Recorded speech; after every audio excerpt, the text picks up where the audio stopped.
హే guys, ఈ video ఏంటంటే get ready with me for the Sriramanavami. So శ్రీరామనవమికి నేను ఎలా రెడీ అయినా చూపించేస్తాను. సో ఫస్ట్ అయితే ఈ డ్రెస్ అయితే వేసుకోవాలనుకున్నాను. ఇది 3 పీస్ సెట్. మా మమ్మీ ఎప్పుడో కొన్నట్టున్నారు. నేను అసలు అయితే ట్యాగ్ కూడా తీయలేదు, అట్లాగే ఉంది. సో వేసేసుకుందాం ఈ డ్రెస్. చాలా కంఫర్ట్గా ఉంది ఈ 3 పీస్ సెట్. నేను ఎప్పుడు ఇట్లాంటి డ్రెస్సెస్ వేర్ చేయలేదన్నమాట.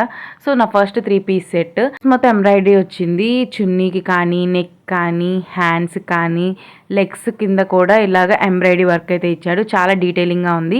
నెక్స్ట్ సింపుల్గా మేకప్ వేసేసుకుంటున్నాను. అంటే లైక్ ఫౌండేషన్ ఏమీ లేకుండా అయితే మేకప్ వేసేసుకున్నాను. ఫస్ట్ ఐ షాడోకి కొంచెం లిప్స్టిక్ యాడ్ చేసి ఐలైనర్ యాడ్ చేశాను. నెక్స్ట్ కాంపాక్ట్తో ఆల్రెడీ స్కిన్ కేర్ చేసుకున్నాను కదా అని చెప్పి కాంపాక్ట్తో అలాగా ఆయిల్నెస్ని అబ్జర్వ్ చేసుకుంటుంది కదా కాంపాక్ట్ అప్లై చేశాను. ఇంకా next lip liner and lipstick వేసేసుకున్నాను. న్యాచురల్ లుక్ ఇవ్వడానికి అయితే కొంచెం న్యూట్రల్ షేడ్ అయితే మధ్యలో యాడ్ చేసేసుకున్నాను. సో కళ్ళు ఎందుకో డల్గా అనిపించాయి. సో దానికైతే కాటుకు పెట్టేసుకుంటున్నాను.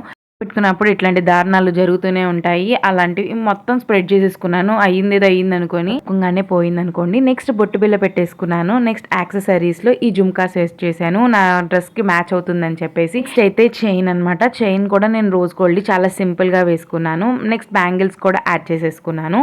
ఇంకా ఫైనల్ లుక్ అయితే దుప్పటా యాడ్ చేసేసుకుంటే నా డ్రెస్ అనేది రెడీ అయిపోయింది. సో ఫైనల్ గా నా లుక్ అయితే ఇది. అలా అనిపించిందో కమెంట్ చేయడం మాత్రం మర్చిపోకండి. సో ఇలాంటి వీడియోస్ కోసం నా ఛానల్ ని సబ్స్క్రైబ్ చేసుకోండి. అంతే వీడియో. Bye.